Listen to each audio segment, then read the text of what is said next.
In this video, I'm going to show you how to make this adorable and very simple paper succulent. But before we get started, let me talk about the paper.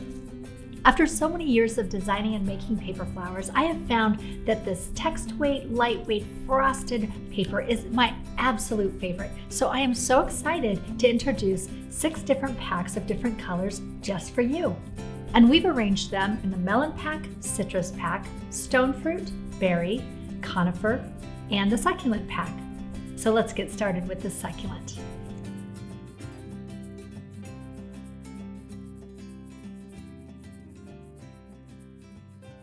This beautiful frosted paper is perfect for making paper succulents, and I have cut this succulent out of this succulent pack. You can pick whatever color you want, whether it be more of a blue-green or a yellow-green or even a dark green. And what's really fun is to make a dozen of these in different colors and arrange them in a container or even make a wreath.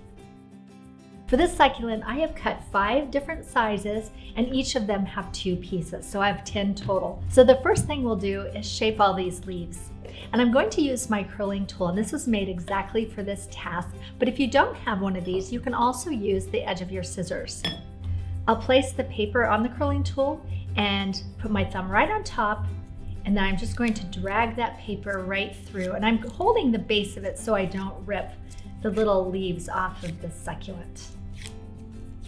I'll go ahead and do all 10 of my shapes, and I do like that some of them are curled more than others. It makes it a little bit more uneven, and I think that looks more realistic than everything being perfectly even. As I'm curling these, I'm keeping them arranged in the sides because that's going to make it easier for me to assemble. All my layers are curled, and now I'm going to put them together, and for that I'm going to be using this Surebonder hot glue gun, and it has the very pointed tip. This is my favorite. I'll start with the largest and just add a dot of glue in the center and then offset the other layer. I'll go ahead and do this to all 5 of the sizes so that I know that they are all layered exactly the way I want them to be. And you will have glue strings.